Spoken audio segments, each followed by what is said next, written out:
नमस्कार जी किलोना स्टडी के digital platform पर आप सभी विद्यार्थियों का बहुत बहुत स्वागत, आदाब, आभार, अभिनंदन, इस्तकबाल, खैर मकदम। आज हम करने वाले हैं राजस्थान का सामान्य परिचय। सबसे पहले हम राजस्थान के जो सामान्य परिचय है उसके बारे में जानकारी प्राप्त करेंगे, नोट्स के द्वारा हम पढ़ेंगे। उसके बाद में इससे संबंधित जो भी प्रश्न बनते हैं उनका अपन अध्ययन करेंगे, प्रश्नों के बारे में पढ़ेंगे। तो चलिए फिर स्टार्ट करते हैं। 1 नंबर प्रश्न आज का हमारा कि राजस्थान का सामान्य ज्ञान है। राजस्थान के सामान्य ज्ञान के बारे में हम आज अध्ययन करने वाले हैं। राजस्थान का सामान्य परिचय, सभी टॉपिकों का हम अध्ययन करेंगे और उनसे संबंधित प्रश्न है वो भी करेंगे। तो राजस्थान के प्रत्येक कॉम्पिटिटिव एग्जाम के लिए बहुत महत्वपूर्ण है। स्टार्ट करते हैं। राजस्थान क्षेत्रफल की दृष्टि से हमारे देश का सबसे बड़ा राज्य है। क्षेत्रफल की दृष्टि से सबसे बड़ा राज्य है। 1 नवंबर 2000 को मध्य प्रदेश से छत्तीसगढ़ का गठन हुआ और उसी दिन से राजस्थान देश का सबसे बड़ा राज्य बना। कि राजस्थान है वो देश का सबसे बड़ा राज्य कब बना? 1 नवंबर 2000 ईस्वी को मध्य प्रदेश है उससे छत्तीसगढ़ है वो अलग हो गया। मध्य प्रदेश से छत्तीसगढ़ के अलग हो जाने के बाद राजस्थान है वो देश का सबसे बड़ा राज्य बन जाता है क्षेत्रफल की दृष्टि से। अगला बात है वो है महत्वपूर्ण बात कि राजस्थान का कुल क्षेत्रफल है वो 3,42,239 वर्ग किलोमीटर है। 3,42,239 वर्ग किलोमीटर है, जो कि देश का लगभग 10.41% है। यानी कि देश का जो कुल क्षेत्रफल है उसका 10% है, 10.41% है। क्षेत्रफल की दृष्टि से राजस्थान की जो तुलना है वो की जाया करता हो। क्षेत्रफल की दृष्टि से राजस्थान की तुलना किसी देश से की जाए तो राजस्थान है वो श्रीलंका से 5 गुना बड़ा है। राजस्थान श्रीलंका से 5 गुना बड़ा है और चेकोस्लोवाकिया से 3 गुना बड़ा है, इजराइल से 17 गुना बड़ा है तथा इंग्लैंड से 2 गुने से भी बड़ा है। जापान की तुलना में राजस्थान है वो थोड़ा ही छोटा है, मतलब थोड़ा बहुत छोटा है। राजस्थान का क्षेत्रफल बहुत अधिक है, 3,42,239 वर्ग किलोमीटर। श्रीलंका से 5 गुना बड़ा है, चेकोस्लोवाकिया से 3 गुना, इजराइल से 17 गुना बड़ा है और इंग्लैंड से 2 गुने से भी बड़ा है राजस्थान। और जापान की अगर तुलना करें तो राजस्थान है वो कुछ ही छोटा है, जापान के क्षेत्रफल से थोड़ा बहुत ही छोटा है। अगली महत्वपूर्ण बात होगी कि 6ठी शताब्दी के बाद राजस्थान भूभाग में राजपूत राज्यों का उदय प्रारंभ हुआ। राजपूत राज्यों की प्रधानता के कारण इसे राजपूताना भी कहा जाता है। राजस्थान को राजपूताना क्यों कहा जाता है? क्योंकि राजपूत राज्यों की प्रधानता थी, यहाँ पर जो शासक थे वो राजपूत थे, तो इसलिए राजस्थान को राजपूताना के नाम से भी जाना जाता है। तो वैदिक काल में राजस्थान को ब्रह्मावर्त कहा जाता था तथा रामायण में राजस्थान को वाल्मीकि ने राजस्थान प्रदेश को मरुकांत्र कहा। प्रश्न ऐसे आ सकता है कि मरुकांत्र किसने कहा राजस्थान को? तो राजस्थान को मरुकांत्र को वाल्मीकि ने कहा रामायण में। और ऋग्वेद में राजस्थान को ब्रह्मावर्त कहा गया। राजस्थान शब्द का जो प्राचीनतम उपयोग है वो राजस्थानी आदित्य विक्रम संवत 682 ईस्वी में उत्कीर्ण जो वसंतगढ़ शिलालेख है सिरोही केंद्र मिला। उसके बाद मोहम्मद नैणसी की ख्यात व राजरूपक में राजस्थान शब्द का प्रयोग हुआ, लेकिन यह शब्द राजपूताना के इस भूभाग के लिए प्रयोग है वो नहीं किया गया।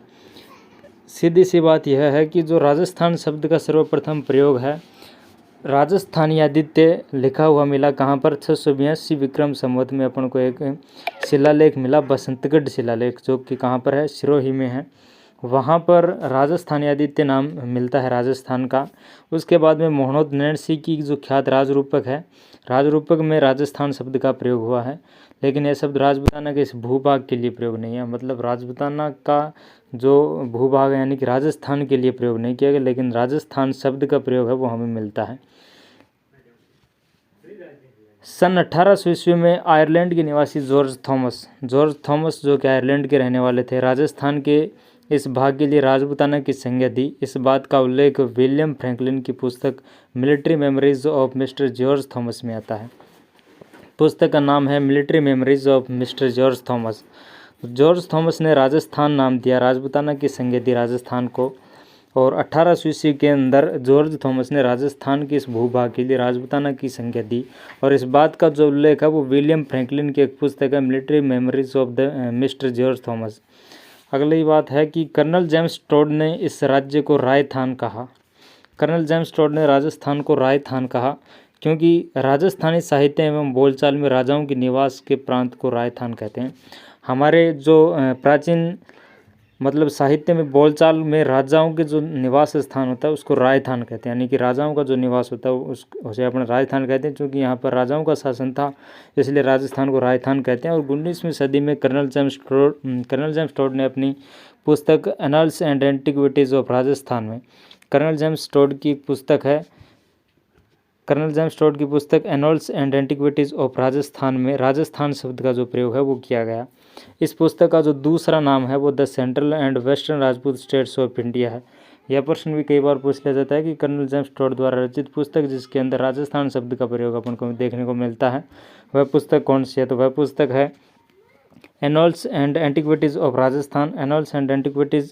राजस्थान। और इसके अलावा इस पुस्तक का अन्य नाम है वो है the central and western Rajput states of India.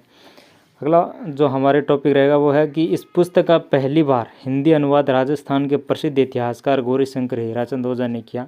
जो कर्नल जेम्स टोड की पुस्तक है central and western Rajput states of India, इस पुस्तक का जो हिंदी में ट्रांसलेट है वो पहली बार किसने किया, हिंदी में ट्रांसलेट गौरीशंकर हीराचंद ओझा ने किया।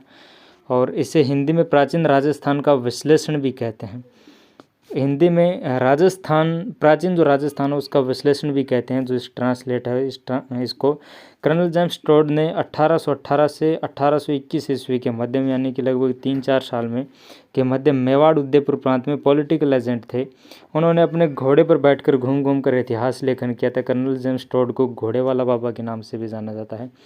कर्नल जेम्स टोड को घोड़े वाला बाबा के नाम से भी जाना जाता है क्योंकि उन्होंने घोड़े पर बैठकर राजस्थान के जो इतिहास के बारे में है वो स्टडी की थी। अगला जो हमारी बात रहेगी कि 30 मार्च 1949 को 4 बड़ी रियासतें जयपुर, जोधपुर, जैसलमेर एवं बीकानेर का राज्य में विलय होने के बाद वृहद राजस्थान का गठन हुआ। वृहद राजस्थान का गठन कब हुआ, 30 मार्च 1949 ईस्वी को। 13 मार्च ऑफ 1949 यानी कि 30 मार्च 1949 को वृहद राजस्थान का गठन हुआ। उसमें जयपुर, जोधपुर, जैसलमेर एवं बीकानेर है वो 4 रियासतें हैं, उनका विलय हो गया। तभी से 30 मार्च को राजस्थान दिवस के रूप में है वो मनाया जाता है। तो राजस्थान दिवस क्यों मनाया जाता है, क्योंकि वृहद राजस्थान का गठन हुआ कब, 30 मार्च को। 26 जनवरी 1950 को विधिवत रूप से इस प्रदेश का जो नाम है वो राजस्थान स्वीकार कर लिया जाता है। 26 जनवरी 1950 ईस्वी को विधिवत रूप से राजस्थान का जो नाम है वो स्वीकार कर लिया जाता है। राजपूताना का जो नाम है राजस्थान स्वीकार कर लिया जाता है। राज्य के पहले राजप्रमुख रहे जयपुर के महाराजा सवाई मानसिंह। राजस्थान राज्य के पहले जो राजप्रमुख बने वो महाराजा सवाई मानसिंह बने। और जो राज्य के प्रथम प्रधानमंत्री बने यानी कि मुख्यमंत्री बने वो श्री हीरालाल शास्त्री बने। 1952 में हुए आम चुनावों के बाद प्रथम जो निर्वाचित अगर मुख्यमंत्री बने वो टीकाराम पालीवाल बने। सबसे पहले 1950 के अंतर्गत जो प्रधानमंत्री बने सबसे पहले यानी कि मुख्यमंत्री बने बिना चुनावों के वो बने हीरालाल शास्त्री। और राज प्रमुख जो कि पहले राज्यपाल का पद हुआ करता था वो महाराजा सवाई मानसिंह बने। 1 नवंबर 1956 को राज्य के पुनर्गठन के बाद राज प्रमुख का जो पद है वो समाप्त कर दिया गया व राज्यपाल का पद है वो सृजित हुआ। सरदार गुरुमुख निहाल सिंह को राज्य के पहले राज्यपाल और मुख्यमंत्री श्री मोहनलाल सुखाड़िया है वो बने। 1 नवंबर 1956 को जो राज प्रमुख का पद है उसे हटाकर राज्यपाल का पद है वो बना दिया गया। और सबसे पहले जो राज्यपाल बने राजस्थान में वो सरदार गुरुमुख निहाल सिंह थे। और राज्य के पहले राज्यपाल मुख्यमंत्री बने वो श्री मोहनलाल सुखाड़िया बने। राजस्थान की स्थिति, विस्तार, आकृति एवं भौतिक स्वरूप की अगर बात करें तो कुछ इस प्रकार है। भूमध्य रेखा के सापेक्ष राजस्थान उत्तरी गोलार्ध में स्थित है। राजस्थान है वो उत्तरी गोलार्ध में स्थित है। और ग्रीनविच रेखा के सापेक्ष राजस्थान पूर्वी गोलार्ध में स्थित है। ग्रीनविच व भूमध्य रेखा दोनों के सापेक्ष राजस्थान है वो उत्तरी पूर्वी गोलार्ध में। राजस्थान ग्रीनविच और अगर भूमध्य रेखा दोनों के सापेक्ष अगर देखें तो उत्तरी व पूर्वी गोलार्ध दोनों में स्थित है। और भूमध्य रेखा के सापेक्ष अगर देखें तो उत्तरी गोलार्ध में है। और ग्रीनविच रेखा के सापेक्ष देखें पूर्वी गोलार्ध में है।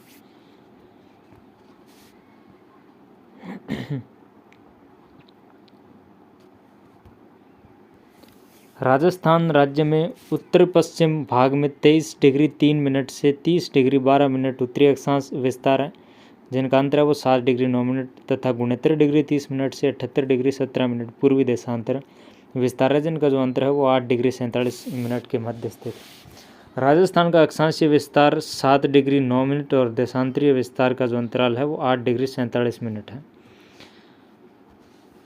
अगर राजस्थान के विस्तार की अगर बात करें तो उत्तर से दक्षिण तक की जो कुल लंबाई है वो 826 किलोमीटर है, यानी कि राजस्थान की जो उत्तर से दक्षिण तक की लंबाई है ऊपर से लेकर नीचे तक की वो 826 किलोमीटर है। और कोणा गांव जो कि गंगानगर में पड़ता है से दक्षिण के बोरकुंड गांव कुशलगढ़ तहसील है और बांसवाड़ा तक स्थित है, यानी कि बांसवाड़ा की कुशलगढ़ तहसील का जो कोणा गांव है बोरकुंड गांव है नीचे से, और ऊपर है वो कोणा गांव जो कि गंगानगर में है। यहाँ पर ये जो सीमा रेखा है राजस्थान के ऊपर से लेकर नीचे तक की, जिसकी जो लंबाई है राजस्थान के उत्तर से दक्षिण तक की वो 826 किलोमीटर है। पूर्व से पश्चिम तक की जो चौड़ाई है वो 869 किलोमीटर व विस्तार पूर्व में सिलाना गांव जो कि राजखेड़ा यानी धौलपुर जिले की राजखेड़ा तहसील का गांव है सिलाना गांव से लेकर पश्चिम में कटरा जो कि फतेहगढ़ सम तहसील जैसलमेर में है, जैसलमेर की सम तहसील में कटरा गांव है। कटरा गांव से लेकर जो इधर पूर्वी साइड में राजखेड़ा तहसील का जो गांव है सिलाना वहां तक, यानी कि धौलपुर से लेकर जैसलमेर तक इनकी सीमा है, वो है जो सीमा पर लास्ट गांव है वो। और पूर्व से लेकर पश्चिम तक की जो चौड़ाई है वो 869 किलोमीटर है।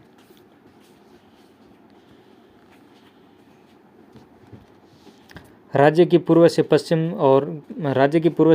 चौड़ाई और उत्तर से दक्षिण की लंबाई में 43 किलोमीटर का अंतर है, यानी कि अगर हम पूर्व से लेकर पश्चिम तक की देखें और उत्तर से लेकर दक्षिण तक की देखें लंबाई और चौड़ाई का अंतर देखें तो वो 43 किलोमीटर का अंतर है। 43 किलोमीटर चौड़ाई है वो ज़्यादा है। पूर्व से पश्चिम और उत्तर से दक्षिण को मिलाने वाली जो रेखाएं हैं वो नागौर जिले में एक दूसरे को काटती हैं। पूर्व को पश्चिम से और उत्तर को दक्षिण से मिलाने वाले जो रेखाएं हैं वो नागौर जिले में एक दूसरे को काटती हैं। अब अपन बात करेंगे कर्क रेखा के बारे में। कर्क रेखा 23 डिग्री 30 मिनट उत्तरी अक्षांश को कर्क रेखा कहते हैं। कर्क रेखा भारत के 8 राज्यों से होकर गुजरती है। वो कौन कौन से राज्य हैं? गुजरात, राजस्थान, मध्य प्रदेश, छत्तीसगढ़, झारखंड, पश्चिम बंगाल, त्रिपुरा, मिजोरम। कर्क रेखा है वो भारत के 8 राज्यों से होकर गुजरती है। कौन कौन से राज्य? गुजरात, राजस्थान, मध्य प्रदेश, छत्तीसगढ़, झारखंड और पश्चिम बंगाल, त्रिपुरा और मिजोरम। भारत की 8 राज्य जहाँ से कर्क रेखा है वो होकर गुजरती हैं। एक बार फिर से बोल देता हूँ मैं, गुजरात, राजस्थान, मध्य प्रदेश, छत्तीसगढ़, झारखंड, पश्चिम बंगाल, त्रिपुरा और मिजोरम। कर्क रेखा राजस्थान के बांसवाड़ा के मध्य से होकर गुजरती है, डूंगरपुर जिले को स्पर्श करती है, चीखली गांव के नज़दीक से करती हुई जाती है। कर्क रेखा है वो राजस्थान के बांसवाड़ा के मध्य से होकर गुजरती है, डूंगरपुर जिले को स्पर्श करती है और चीखली गांव के नज़दीक से स्पर्श है वो करती है। बांसवाड़ा शहर कर्क रेखा के से राज्य का सर्वाधिक नज़दीक शहर है। राजस्थान में कर्क रेखा बांसवाड़ा जिले के कुशलगढ़ तहसील, राजस्थान में अगर कर्क रेखा की बात करें तो बांसवाड़ा जिले हैं, बांसवाड़ा जिले के कुशलगढ़ तहसील से होकर गुजरती है। तो बांसवाड़ा जिले में सूर्य की जो किरणें हैं वो सर्वाधिक सीधी पड़ती हैं, जबकि श्रीगंगानगर जिला कर्क रेखा से सर्वाधिक दूरी पर स्थित है। तो श्रीगंगानगर जिले में सूर्य की किरणें वो सर्वाधिक तिरछी पड़ती है और सर्वाधिक सीधी अगर किरणों की बात करें तो वो कहाँ पर पड़ती है? बांसवाड़ा जिले में सर्वाधिक सीधी किरणें हैं वो सूर्य की पड़ती है। राजस्थान में सबसे पहले सूर्योदय है वो धौलपुर जिले में होता है। पूर्व के अंदर स्थित धौलपुर जिला है, राजस्थान का सबसे पूर्वी जिला है। धौलपुर के अंदर सबसे पहले सूर्योदय वो होता है और सिलाना गांव में होता है। राजस्थान में सबसे बाद में सूर्योदय है वो जैसलमेर जिले के कटरा गांव में होता है और यहीं पर सबसे बाद में सूर्यास्त है वो होता है। तो राजस्थान के उत्तरी अक्षांश की अपन ने बात की 30 डिग्री 12 मिनट और जो उत्तरी अक्षांश है वो 23 डिग्री 3 मिनट से 30 डिग्री 12 मिनट और पूर्वी देशांतर की बात करें वो था 78 डिग्री 17 मिनट से 69 डिग्री 30 मिनट। राजस्थान का जो मानक समय है वो भारत के समय 82.5 यानी 82.5 पूर्वी देशांतर के अनुसार ही है। राजस्थान की अगर आकृति के बारे में अपन बात करें तो राजस्थान की आकृति सबसे पहले विषम कोणीय चतुर्भुज यानी कि पतंग के आकार की है। ये जो राजस्थान की आकृति है वो किसने बताई है? T.H. हैंडले ने बताई है। विद्वान T.H. हैंडले ने राजस्थान की जो आकृति है वो विषम कोणीय चतुर्भुज बताई है। राज्य का सबसे जो उच्चतम बिंदु है गुरु शिखर 1722 मीटर जिसकी ऊंचाई है जबकि सबसे निम्नतम बिंदु सांबर झील है, जिसका क्षेत्र समुद्र तल से भी नीचा है। यानी सांबर झील का जो क्षेत्र है वो समुद्र तल से भी नीचा है। और सबसे ऊंचे अगर बात करें तो 1722 किलोमीटर में गुरु शिखर है। राजस्थान राज्य का सबसे जो नज़दीक बंदरगाह पड़ता है वो कांडला बंदरगाह कहाँ पर है? गुजरात में है। राज्य का सबसे ऊंचा बांध जाखम बांध है, जिसकी जो ऊंचाई है वो 81 मीटर है। राज्य का सबसे ऊंचा बांध कौन सा है? राज्य का सबसे ऊंचा बांध जाखम बांध है, जिसकी ऊंचाई कितनी है? जिसकी ऊंचाई 81 मीटर है। और कहाँ पर है? प्रतापगढ़ में है। राजस्थान का सांस्कृतिक विभाजन किस प्रकार होता है? मेवाड़ के अंतर्गत कौन कौन से ज़िले आते हैं? उदयपुर, राजसमंद, भीलवाड़ा, चित्तौड़गढ़, प्रतापगढ़, मारवाड़, जोधपुर, नागौर, पाली, बीकानेर, जैसलमेर। ढूंढाड़ के अंतर्गत आ जाएंगे जयपुर, दौसा, टोंक। और वर्तमान में जो 50 ज़िले बने हैं वो इस प्रकार से हैं। ज़िलों के बारे में है वो हम आगे अध्ययन करेंगे। महत्वपूर्ण प्रश्न देखेंगे अभी। इस टॉपिक का अपन ने अध्ययन किया। इस टॉपिक राजस्थान का जो सामान्य परिचय है वो पढ़ा। अब इससे संबंधित है वो प्रश्न करने वाले हैं, महत्वपूर्ण प्रश्न करने वाले हैं। राजस्थान का प्रवेश द्वार किसे कहा जाता है? तो राजस्थान का प्रवेश द्वार है भरतपुर को कहा जाता है। अगला प्रश्न है, महुआ के पेड़ पाए जाते हैं। महुआ के पेड़ कहाँ पर पाए जाते हैं? उदयपुर व चित्तौड़गढ़ के अंदर महुआ के पेड़ है वो पाए जाते हैं। महुआ के पेड़ कहाँ पाए जाते हैं? महुआ के पेड़ उदयपुर व चित्तौड़गढ़ के अंदर पाए जाते हैं। राजस्थान में जो 56 अकाल है वो कौन से वर्ष में पड़ा? 1956 विक्रम संवत में पड़ा। और राजस्थान में मानसून वर्षा किस दिशा में बढ़ती है? दक्षिण पश्चिम से उत्तर पूर्व में बढ़ती है। दक्षिण पश्चिम से उत्तर पूर्व में जो राजस्थान में मानसून वर्षा है वो बढ़ती है। अगर पूछ लिया जाए कि मानसून वर्षा है वो कौन सी दिशा में बढ़ती है? मानसून वर्षा राजस्थान की दक्षिण पश्चिम से लेकर उत्तर पूर्व की ओर है वो बढ़ती है। यानी कि कुछ इस प्रकार बढ़ती है। दक्षिण पश्चिम से लेकर उत्तर पूर्व की ओर है वो मानसून वर्षा है वो बढ़ती है। राजस्थान में गुरु शिखर चोटी की जो ऊंचाई है वो कितनी है? 1722 मीटर है। राजस्थान में किस शहर को सन सिटी के नाम से जाना जाता है? तो जोधपुर को सन सिटी के नाम से जाना जाता है। राजस्थान की आकृति कैसी है? विषम कोणीय चतुर्भुजाकार है। राजस्थान की आकृति है वो कैसी है? विषम कोणीय चतुर्भुजाकार। और राजस्थान की किस जिले का क्षेत्रफल सबसे ज़्यादा है? तो जैसलमेर का है। राज्य की कुल स्थलीय सीमा की जो लंबाई है वो 5920 किलोमीटर है, 5920 किलोमीटर। और राज्य का सबसे पूर्वी जिला है वो धौलपुर है। राजस्थान का सागवान कौन सा वृक्ष कहलाता है? रोहिड़े का फूल। राजस्थान के किस क्षेत्र में सागौन के वन पाए जाते हैं? सागौन के वन है वो दक्षिण क्षेत्र में, राजस्थान के दक्षिण क्षेत्र में सागौन के वन है वो पाए जाते हैं। जून माह में सूर्य की किस जिले में लंबवत चमकता है? यानी जो सूर्य की किरणें हैं वो तिरछी एकदम सीधी कौन से जिले में पड़ती है? तो बांसवाड़ा में पड़ती है। और राजस्थान में पूर्ण मरुस्थल वाले जिले कौन कौन से हैं? जैसलमेर और बाड़मेर हैं। राजस्थान के कौन से भाग में सर्वाधिक वर्षा होती है? दक्षिण पूर्वी भाग में होती है। राजस्थान में सर्वाधिक तहसीलों संख्या किस जिले में है? राजस्थान में सर्वाधिक तहसीलों की संख्या वो कौन से जिले में है? जयपुर में। सर्वप्रथम सूर्योदय कौन से जिले में होता है? धौलपुर में होता है। उड़िया पठार कौन से जिले में है? सिरोही में है। राजस्थान में किस वनों का अभाव है? शंकुधारी वनों का अभाव है। राजस्थान के क्षेत्रफल का कितना भूभाग रेगिस्तानी है? लगभग 2/3। राजस्थान के पश्चिम भाग में पाए जाने वाला सर्वाधिक विषैला सर्प कौन सा है? पीवड़ा है। राजस्थान के पश्चिम भाग में पाए जाने वाला सबसे विषैला सर्प पीवड़ा। प्रश्न इस प्रकार पूछ लिया जाता है कि पीवड़ा क्या है? तो विषैला सर्प है जो कि कहाँ पर? पश्चिम भाग में पाया जाता है। राजस्थान में पूर्णतया वनस्पति रहित क्षेत्र कौन सा है? पूर्णतया वनस्पति रहित क्षेत्र जैसलमेर जिले का समगांव है। और राजस्थान के किस जिले में सूर्य की किरणों का तिरछापन सर्वाधिक होता है? तो वो गंगानगर में होता है। राजस्थान का क्षेत्रफल इजराइल से कितना गुना है? 17 गुना बड़ा है। राजस्थान की 1070 किलोमीटर लंबी पाकिस्तान की लगी सीमा रेखा का नाम है वो रेड क्लिफ रेखा है। कर्क रेखा राजस्थान के किस जिले से छूती हुई जाती है? कर्क रेखा राजस्थान के किस जिले से छूती हुई गुजरती है? डूंगरपुर और बांसवाड़ा से होकर। राजस्थान में जनसंख्या की दृष्टि से सबसे बड़ा जो जिला है वो कौन सा है? जयपुर, ये अब अपडेट हो गया। थार के रेगिस्तान की कुल क्षेत्रफल का कितना प्रतिशत राजस्थान में है?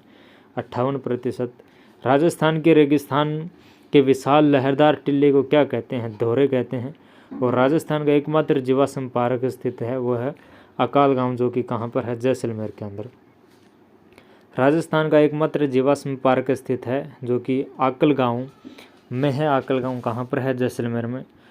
दोस्तों उम्मीद करता हूँ आपको वीडियो अच्छा लगा। अगर अच्छा लगा तो लाइक करना, चैनल को सब्सक्राइब करना। हमने राजस्थान की सामान्य परिचय के बारे में अध्ययन किया और राजस्थान की सामान्य ज्ञान से संबंधित ही 30 प्रश्नों का अपन ने अध्ययन किया। 30 प्रश्न पढ़े, बहुत ही शानदार तरीके से अपन ने राजस्थान के सामान्य परिचय के बारे में पढ़ा। उम्मीद करता हूँ आपको अच्छा लगा। अगर अच्छा लगा तो लाइक, चैनल को सब्सक्राइब कर देना और अगले वीडियो को नोटिफिकेशन पाने के लिए आप बेल आइकन को ज़रूर से दबा देना। धन्यवाद।